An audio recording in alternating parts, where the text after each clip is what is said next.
News R morning edition ನಲ್ಲಿ ಸಾಕಷ್ಟು interesting ಸುದ್ದಿಗಳಿವೆ. ಎಲ್ಲ ಸುದ್ದಿಗಳೊಂದಿಗೆ ಮಾತನಾಡ್ತಾ ಹೋಗೋಣ. ನಮ್ಮ ರಾಜಕೀಯ ವಿಶ್ಲೇಷಕರಾದಂತಹ ಹಿರಿಯ ಪ್ರತಿನಿಧಿ ಪ್ರಶಾಂತ್ ನಾತು ನಮ್ಮ ಜೊತೆಗಿದ್ದಾರೆ, ಹುಬ್ಬಳ್ಳಿಯಿಂದ ಜಾಯ್ನ್ ಆಗಿದ್ದಾರೆ. Prashanth, very good morning, welcome to the show. Very good morning Prathima ಅವರೇ. ಎಸ್, ಮೊದಲ ಸುದ್ದಿಯತ್ತ ನಾವು ಗಮನ ಹರಿಸೋದಾದ್ರೆ, ಅಶ್ಲೀಲ ವಿಡಿಯೋ ಪ್ರಕರಣದ ಬಳಿಕ ಪ್ರಜ್ವಲ್ ಮೊದಲ ಪ್ರತಿಕ್ರಿಯೆ ನೀಡಿದ್ದಾರೆ. ಎಸ್ಐಟಿ ತನಿಖೆಗೆ ಹಾಜರಾಗುವುದಕ್ಕೆ ಕಾಲಾವಕಾಶವನ್ನ ಪ್ರಜ್ವಲ್ ಕೋರಿದ್ದಾರೆ. ವಕೀಲರ ಮೂಲಕ ಎಸ್ಐಟಿ ಮುಖ್ಯಸ್ಥರಿಗೆ ಪ್ರಜ್ವಲ್ ರೇವಣ್ಣ ಪತ್ರ ಬರೆದಿದ್ದಾರೆ. ವಿಚಾರಣೆಗೆ ಹಾಜರಾಗುವುದಕ್ಕೆ 7 ದಿನಗಳ ಕಾಲಾವಕಾಶವನ್ನು ಕೋರಿದ್ದಾರೆ. ಬೆಂಗಳೂರಲ್ಲಿ ಇಲ್ಲ, ಹಾಗಾಗಿ ವಿಚಾರಣೆಗೆ ಹಾಜರಾಗುವುದಕ್ಕೆ ಸಾಧ್ಯ ಆಗ್ತಾ ಇಲ್ಲ. ಆದರೆ ಸತ್ಯ ಆದಷ್ಟು ಬೇಗ ಹೊರಬರಲಿದೆ ಅಂತ ಪ್ರಜ್ವಲ್ ರೇವಣ್ಣ ಮೊದಲ ಪ್ರತಿಕ್ರಿಯೆಯನ್ನು ಕೊಟ್ಟಿರುವಂಥದ್ದು. ಸೋಷಿಯಲ್ ಮೀಡಿಯಾದಲ್ಲಿ ಸಂಸದ ಪ್ರಜ್ವಲ್ ರೇವಣ್ಣ ಪೋಸ್ಟ್ ಹಾಕಿದ್ದಾರೆ. ಜೊತೆಗೆ ಪ್ರಜ್ವಲ್ ವಿದೇಶಕ್ಕೆ ತೆರಳಿರೋದು ಪೂರ್ವ ನಿಯೋಜಿತ ಅಲ್ಲ ಅಂತ ಪ್ರಜ್ವಲ್ ರೇವಣ್ಣ ಪರ ವಕೀಲ ಅರುಣ್ ಹೇಳಿಕೆಯನ್ನ ಕೊಟ್ಟಿರುವಂಥದ್ದು. ಎಸ್, ಪ್ರಜ್ವಲ್ ಟ್ವೀಟ್ ಅನ್ನ ಗಮನಿಸ್ತಾ ಇದ್ದೀವಿ. ವಿಚಾರಣೆಗೆ ಹಾಜರಾಗಲಿಕ್ಕೆ ನಾನು ಬೆಂಗಳೂರಿನಲ್ಲಿ ಇಲ್ಲದ ಕಾರಣ ನಾನು ನನ್ನ ವಕೀಲರ ಮೂಲಕ ಸಿಐಡಿ ಬೆಂಗಳೂರಿಗೆ ಮನವಿ ಮಾಡಿದ್ದೇನೆ. ಸತ್ಯ ಆದಷ್ಟು ಬೇಗ ಹೊರಬರಲಿದೆ ಅಂತ ಪ್ರಜ್ವಲ್ ರೇವಣ್ಣ ಟ್ವೀಟ್ ಮಾಡಿದ್ದಾರೆ.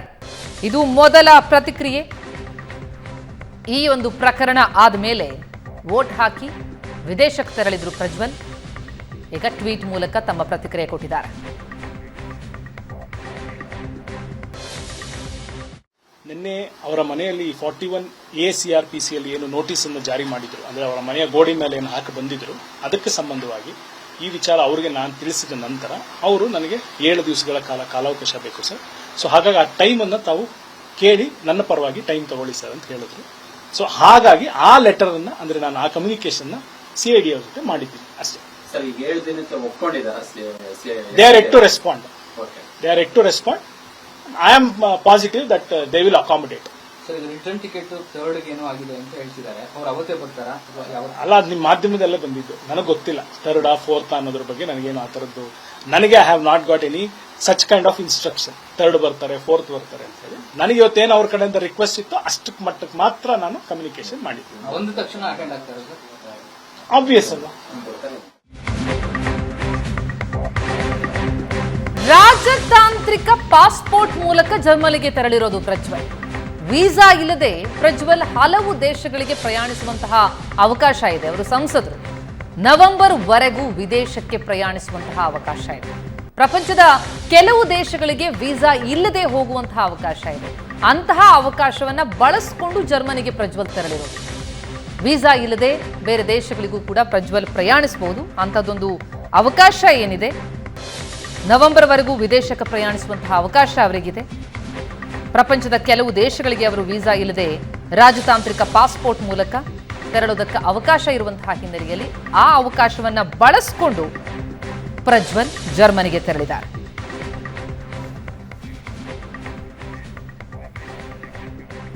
ಎಸ್, ಈ ಬಗ್ಗೆ ಮಾತನಾಡ್ತಾ ಹೋಗೋಣ. ನಮ್ಮ ಹಿರಿಯ ಪ್ರತಿನಿಧಿ ರಾಜಕೀಯ ವಿಶ್ಲೇಷಕರಾದಂತಹ ಪ್ರಶಾಂತ್ ನಾತು ಇದ್ದಾರೆ. ಪ್ರಶಾಂತ್, ಪ್ರಜ್ವಲ್ ವಿಚಾರದಲ್ಲಿ ಬಹಳ ದೊಡ್ಡ ಸಂಚಲನ ಮೂಡಿಸಿದೆ ರಾಜ್ಯಾದ್ಯಂತ.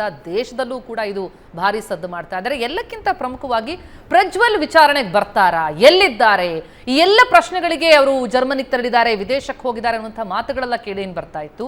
ಈಗ ಖುದ್ದು ಪ್ರಜ್ವಲ್ ಅವರೇ ತಾವು ಟ್ವೀಟ್ ಮಾಡೋ ಮೂಲಕ ನಾನು ದೇಶದಲ್ಲಿಲ್ಲ, ವಾಪಸ್ ಬರ್ತೀನಿ, ಸತ್ಯ ಹೊರಗೆ ಬರುತ್ತೆ ಎನ್ನುವಂತಹ ಹೇಳಿಕೆಯನ್ನು ಕೊಟ್ಟಿದ್ದಾರೆ. ಈ ಮೂಲಕ ಒಂದು ಸ್ಪಷ್ಟತೆ ಸಿಗ್ತಾ ಇದೆ, ಪ್ರಜ್ವಲ್ ಇಲ್ಲ ದೇಶದಲ್ಲಿ ಅನ್ನೋದಕ್ಕೆ ಅಲ್ವಾ. ಆದರೆ ಅವರು ವಿಚಾರಣೆಗೆ ಬರ್ತೀನಿ, ಸತ್ಯ ಹೊರಗೆ ಬರುತ್ತೆ ಅಂತ ಅನ್ನುವಂಥ ಮಾತುಗಳನ್ನ ಹೇಳ್ತಾ ಇರೋದು ನೋಡಿದ್ರೆ ಕಾನೂನಾತ್ಮಕವಾಗಿ ಹೋರಾಟಕ್ಕೆ ಸಿದ್ಧ ಆದಂತಿದೆ. ಪ್ರತಿಮಾ ನೋಡಿ, 2 ಸಂಗತಿಗಳು. ಒಂದು, ದೇವೇಗೌಡರ ಕುಟುಂಬದವರಾಗಿ, ದೇವೇಗೌಡರ ಮೊಮ್ಮಗನಾಗಿ, ಸಂಸದನಾಗಿ ಪ್ರಜ್ವಲ್ ರೇವಣ್ಣ ವಿಚಾರಣೆಗೆ ಹಾಜರಾಗದೆ ವಿದೇಶದಲ್ಲೇ ಉಳಿದ್ರೆ ದೇವೇಗೌಡರ ಕುಟುಂಬ ಮತ್ತು JDS ಅತ್ಯಂತ ದೊಡ್ಡ ಸಮಸ್ಯೆಯಲ್ಲಿ ಸಿಲುಕುತ್ತೆ. ಯಾಕಂದರೆ ಭವಿಷ್ಯದ ರಾಜಕಾರಣದ ದೃಷ್ಟಿಯಿಂದ ಕೂಡ ಅದೊಂದು ದೊಡ್ಡ ಸಮಸ್ಯೆಯನ್ನು ಕುಟುಂಬ ಮತ್ತು ಪಕ್ಷಕ್ಕೆ ತಂದೊಡ್ಡುತ್ತೆ. ಹೀಗಾಗಿ ನಿಶ್ಚಿತವಾಗಿ ಕುಟುಂಬದ ಒತ್ತಡವೂ ಕೂಡ ಇರುತ್ತೆ, ಪಕ್ಷದ ಒತ್ತಡವೂ ಕೂಡ ಇರುತ್ತೆ. ಪ್ರಜ್ವಲ್ ರೇವಣ್ಣ ಬಂದು ವಿಚಾರಣೆಗೆ ಹಾಜರಾಗಬೇಕು, ವಿಚಾರಣೆಯನ್ನು ಎದುರಿಸಬೇಕು ಅಂತಕ್ಕಂಥದ್ದು.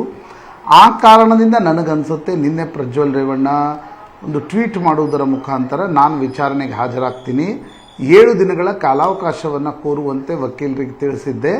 7 ದಿನಗಳ ನಂತರ ಬಂದು ನಾನು ವಿಚಾರಣೆಗೆ ಹಾಜರಾಗ್ತೀನಿ ಅಂತಕ್ಕಂಥದ್ದನ್ನು ಸ್ಪಷ್ಟಪಡಿಸಿದ್ದಾರೆ. ಎಲ್ಲಿದ್ದಾರೆ ನೋಡಿ, ಸಂಸದರು ಅನ್ನುವ ಕಾರಣಕ್ಕೋಸ್ಕರ ಒಂದು ಡಿಪ್ಲೊಮ್ಯಾಟಿಕ್ ವೀಸಾ ತೆಗೆದುಕೊಳ್ತಕ್ಕಂಥ ಅಧಿಕಾರ ಇರುತ್ತೆ, ಅಥವಾ ಮೊದಲಿನ ವೀಸಾ ಕೂಡ ಅವಧಿ ಉಳಿದಿದ್ರೆ ಆ ದೇಶಗಳಿಗೆ ಪ್ರಯಾಣಿಸ್ತಕ್ಕಂಥ ಅವಕಾಶ ಕೂಡ ಇರುತ್ತೆ.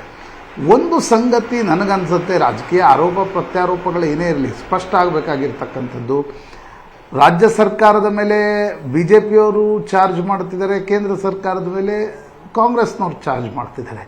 ಆದರೆ ಹಾಸನದ ಪೊಲೀಸರು ಏನೇ ಕ್ರಮ ತೆಗೆದುಕೊಳ್ಬೇಕಾದರೂ ಕೂಡ ಈ CD ಹೊರಗಡೆ ಬರದೆ, ಒಂದು ಅಧಿಕೃತವಾಗಿರ್ತಕ್ಕಂಥ ತನಿಖೆಯ ಆದೇಶ ದೊರಕದೆ ಯಾರನ್ನೂ ಕೂಡ ನೀವು ಎಲ್ಲೋ ಹೋಗುವಂತೆ ತಡೆಯಲಿಕ್ಕಾಗಲ್ಲ.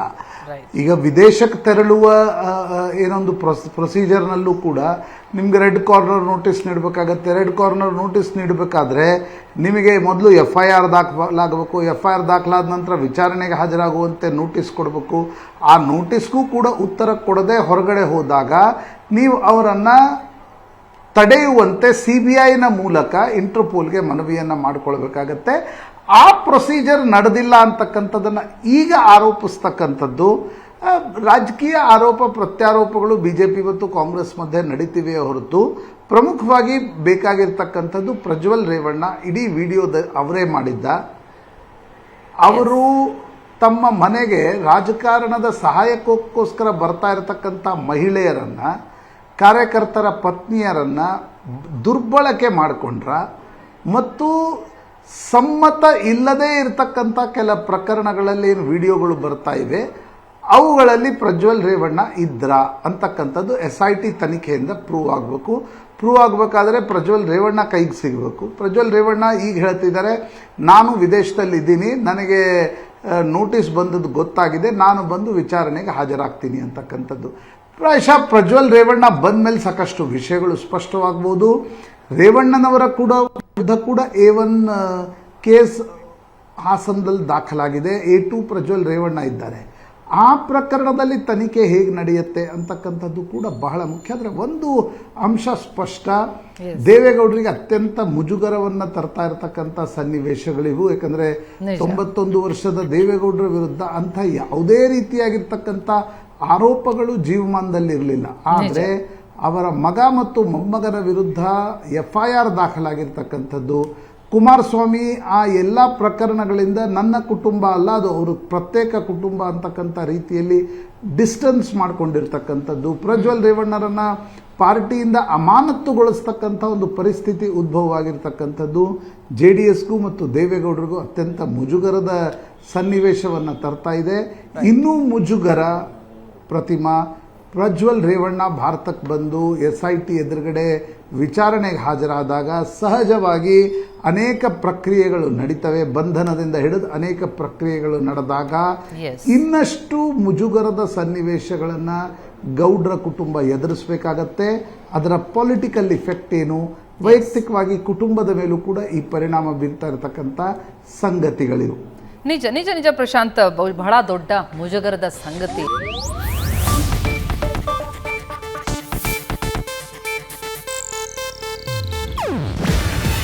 ಇದು ಏಷ್ಯಾನೆಟ್ ನ್ಯೂಸ್ ನೆಟ್ವರ್ಕ್ ಪ್ರಸ್ತುತಿ. ನೀವು ನೋಡ್ತಿದ್ದೀರಾ ಏಷ್ಯಾನೆಟ್ ಸುವರ್ಣ ನ್ಯೂಸ್.